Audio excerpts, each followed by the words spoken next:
السلام علیکم ورحمۃ اللہ وبرکاتہ۔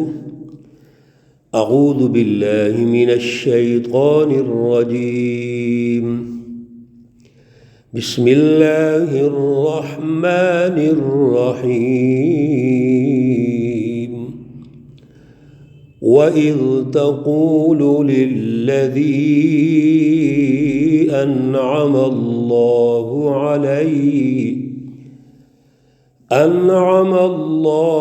عليه وأنعمت عليه أمسك عليك زوجك واتق الله وتخفي في نفسك ما الله مبديه وتخشى الناس والله أحق أن تخشاه۔ صدق الله العلي العظيم۔ اللهم صل على سيدنا ومولانا محمد النبي الأمي وعلى آلہ واصحابہ وبارک وسلم وصلی علیہ۔ معزز سامعین و سامعات، سورۃ الاحزاب پارہ نمبر 22، آیت مقدسہ نمبر 37 ہے۔ اللہ رب العزت اس آیت مقدسہ کا فہم اور شعور عطا فرمائیں اور عمل کی توفیق اور صلاحیت عطا فرمائیں۔ گزشتہ درس میں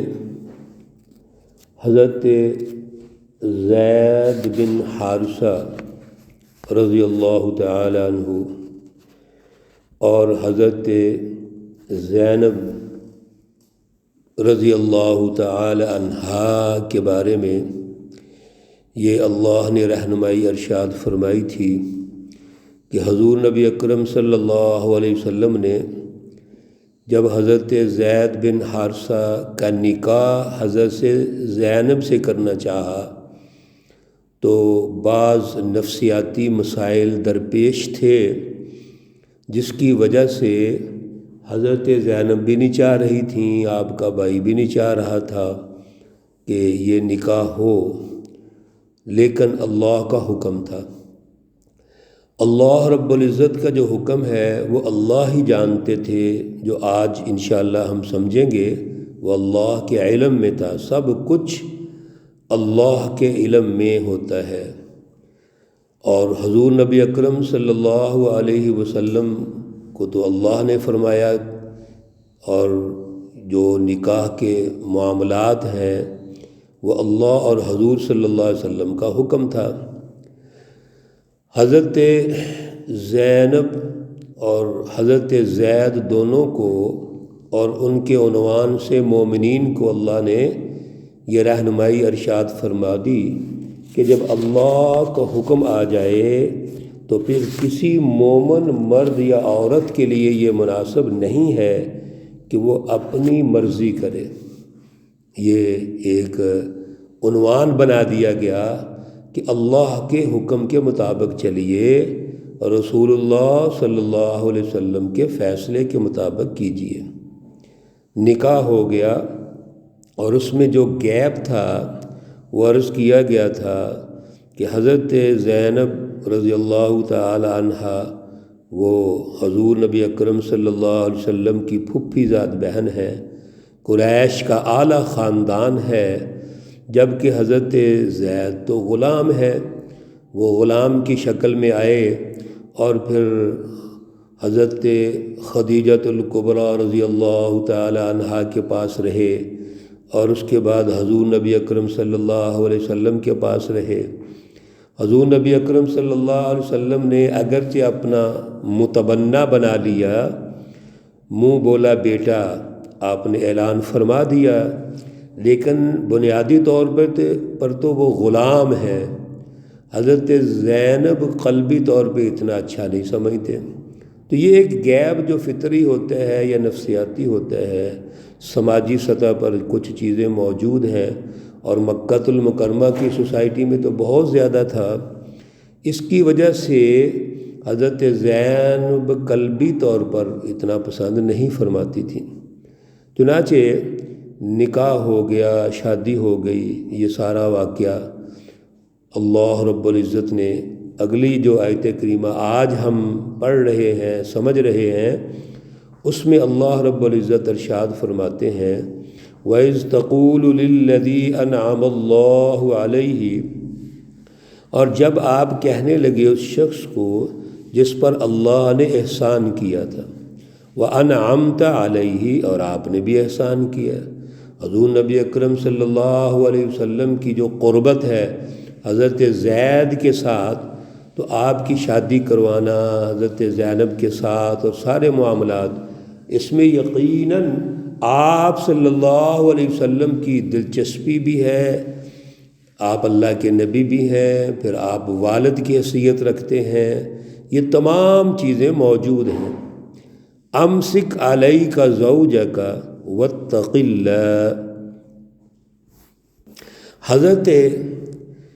زینب اور حضرت زید کے مابین جب اختلافات بڑھنے لگے،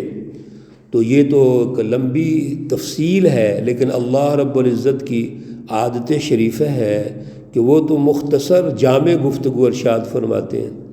تو جتنے بھی اختلافات تھے حضرت زینب اور حضرت زید کے، حضرت زید تشریف لاتے تھے حضور نبی اکرم صلی اللہ علیہ وسلم کے پاس، اور حضرت زینب کے حوالے سے جو شکایات ہیں وہ بتاتے رہتے تھے کہ زینب یہ کہتی ہے، دل سے پسند نہیں کرتی، یا جو بھی معاملات اور ٹکراؤ ہیں وہ بتاتے تھے۔ لیکن حضور نبی اکرم صلی اللہ علیہ وسلم ان کو ہمیشہ یہ تلقین فرماتے کہ چھوٹی چھوٹی باتیں ہیں، ان کو نظر انداز کرو، خاندانی طور پر خاندان کو مینج کرنے کے لیے کام کرنے پڑتے ہیں، لہذا امسک علیک زوجک، حضور نبی اکرم صلی اللہ علیہ وسلم ہر دفعہ یہ ارشاد فرماتے کہ آپ اپنی بیوی کو اپنے پاس رکھو، جو طلاق کی ایک نوبت ہے وہ نہیں آنی چاہیے۔ وجہ یہ تھی کہ پیچھے اللہ کا بھی حکم تھا، اور رسول اللہ صلی اللہ علیہ وسلم نے بڑے خواہش کے ساتھ اور بڑے اعلیٰ جو تعلق تھا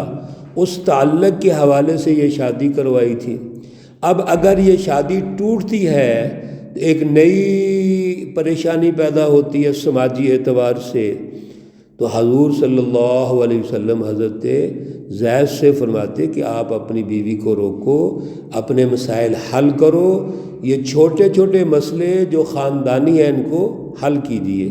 واتق اللہ، اور اللہ سے ڈرو۔ یہ وہ نقشہ ہے جو اللہ نے یہاں کھینچا، اور حضرت زینب حضرت زید کا اختلاف، حضور نبی اکرم صلی اللہ علیہ وسلم کا سمجھانا، اور پھر حضرت زید رضی اللہ تعالیٰ عنہ کا وہ اصلاحی طور پر اس کو تسلیم بھی کرنا۔ آپ اس کو تسلیم کر لیتے تھے، لیکن جب گھر جاتے یا تھوڑا سا وقت گزرتا پھر معاملات بگڑ جاتے تھے۔ یہ کھینچا تنی جب بڑھتی ہے تو حضور نبی اکرم صلی اللہ علیہ وسلم کے دل میں یہ بات آئی کہ اگر زینب کو طلاق دے دیتا ہے تو پھر زینب کی جو حوصلہ افزائی ہے وہ کیسے کی جائے، کیونکہ زینب کو تو ہم نے بڑا مجبور کر کے شادی کے لیے راضی کیا تھا۔ حضور نبی اکرم صلی اللہ علیہ وسلم دل میں یہ بات محسوس کرتے ہیں کہ اس کی حوصلہ افزائی پر ایک ہی طریقے سے ہو سکتی ہے کہ زینب کے ساتھ میں خود شادی کر لوں۔ لیکن یہاں اب دو تین مسئلے ہیں۔ ایک مسئلہ تو یہ ہے کہ زید متبنہ ہے، منہ بولے بیٹے ہیں، حالانکہ پیچھے حکم آ چکا ہے ادعوہم لآبائہم هو اقسط عند اللہ، لیکن منہ بولے بیٹے تو ہیں، بچوں کی طرح اس نے وقت گزارا ہے، بیٹا کہا ہے، وہ زید بن محمد اعلانیہ طور پر مکے کی سوسائٹی میں ایک تاثر موجود تھا، تو اس کو کیسے زائل کریں؟ پھر ایک نفسیاتی تاثر بھی ہوتا ہے، ایک بچہ ویسے ہی کسی کے پاس رہتا ہو، وہ اس کو اپنا بیٹا سمجھتے ہوں، تو 20 سال 30 سال کے بعد وہ اس کی نسبت کو باپ کے اعتبار سے نہ بھی نسبت ہو، عنوان کے اعتبار سے، لیکن قلب تو ہوتا ہے۔ تو دل میں یہ بات تھی کہ اگر میں زینب سے شادی کرتا ہوں تو یہ تو مکہ کے لوگ یہ کہیں گے کہ یہ شادی کیا کر رہے ہیں، اور یہ حالات اس طرح ہو چکے ہیں، یعنی یہ پریشانی پیدا ہو گئی۔ اب ان حالات کے اندر حضور اپنے دل میں اس بات کو رکھے ہوئے ہیں۔ وَتُخْفِي فِي نَفْسِكَ، اللہ فرماتے ہیں کہ آپ اپنے دل میں یہ بات رکھتے ہیں،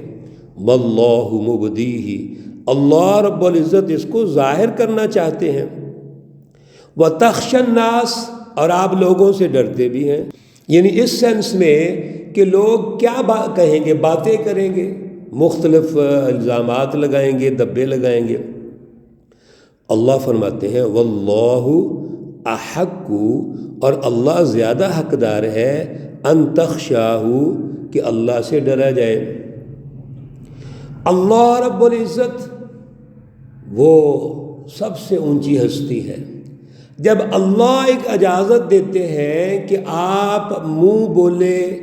بیٹے کے حقیقی باپ نہیں ہیں، تو جب آپ اس کے حقیقی باپ نہیں ہیں تو اس کی جو بیوی ہے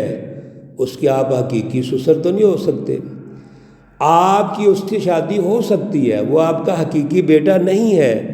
اس لیے اللہ سے ڈریے جو اللہ حکم دے رہے ہیں، اللہ رب العزت جو منصوبہ بندی کر رہے ہیں وہ اہم چیز ہے۔ فَلَمَّا قَضَى زَيْدٌ مِّنْهَا وَطَرًا، بس جب حضرت زید رضی اللہ تعالیٰ عنہ نے حضرت زینب سے اپنا جو رشتہ ہے وہ مکمل کر دیا، یعنی طلاق ہو گئی، طلاق ہونے کے بعد پھر عدت پوری ہو گئی، زوجناکہا، ہم نے اس کو تیرے نکاح میں دے دیا، زوجنا، ہم نے شادی کر دی، نکاح کر دیا، ہاں اس کا، حضرت زینب کا، نبی علیہ الصلوۃ والسلام کو اللہ فرما رہے ہیں کہ ہم نے نکاح کر دیا۔ اور یہاں یہ بھی عنوان بنا دیا کہ یہ محمد صلی اللہ علیہ وسلم جو کچھ کر رہے ہیں اللہ کی مرضی سے کر رہے ہیں، اللہ کے حکم سے کر رہے ہیں۔ کیوں؟ تاکہ سوسائٹی کو یہ پتہ چل جائے کہ آپ صلی اللہ علیہ وسلم اپنی کوئی ذاتی غرض سے یہ کام نہیں کر رہے، بلکہ اللہ رب العزت کی پلاننگ ہے یہ ساری۔ لِكَيْ لَا يَكُونَ عَلَى الْمُؤْمِنِينَ حَرَجٌ، اور ایک دوسرا مسئلہ، آج کے بعد قیامت تک آنے والے مسلمانوں کے لیے یہ مسئلہ حل ہو گیا کہ اپنے منہ بولے بیٹے کی بیوی سے شادی کر سکتے ہیں، یعنی وہ ان کے حقیقی بیٹے نہیں ہیں، یہ عنوان بنا دیا گیا۔ لِكَيْ لَا يَكُونَ عَلَى الْمُؤْمِنِينَ حَرَجٌ، تاکہ مومنوں پر کوئی حرج نہ ہو، تنگی نہ ہو، وہ گناہ نہ سمجھیں اس بات کو، فی ازواج ادعیائہم، کہ جو ان کے منہ بولے بیٹے ہیں ان کی بیویوں کے بارے میں، اذا قضوا منہن وطرا، اگر کوئی ایسا موقع آ جاتا ہے کہ وہ ایک فرد نے، ایک شخص نے شادی کی، شادی کے بعد طلاق ہو گئی، عدت گزر گئی، اب اگر وہ منہ بولے بیٹے کی بیوی سے شادی کرنا چاہے تو کوئی رکاوٹ نہیں ہے۔ وَكَانَ أَمْرُ اللَّهِ مَفْعُولًا، اور یہ اللہ فرماتے ہیں، بڑی خوبصورت الفاظ ارشاد فرمائے، یہ اللہ کے احکامات ہیں، اللہ جو کرنا چاہتے ہیں وہی ہوتا ہے۔ اللہ رب العزت ہمیں اعلیٰ شعور اور اعلیٰ فہم عطا فرمائیں، عمل کی توفیق اور صلاحیت عطا فرمائیں۔ اللہ رب العزت تمام بیماروں کو شفائے کاملہ عاجلہ مستمرہ عطا فرمائیں۔ اللہ رب العزت تمام مرحومین و مرحومات کو جنت الفردوس میں اعلیٰ مقام عطا فرمائیں۔ ربنا تقبل منا انك انت السمیع العلیم وتب علینا انك انت التواب الرحیم، وصلی اللہ تعالی علی النبی الامی محمد وعلی آلہ واصحابہ اجمعین برحمتک یا ارحم الراحمین۔ السلام علیکم ورحمۃ اللہ وبرکاتہ۔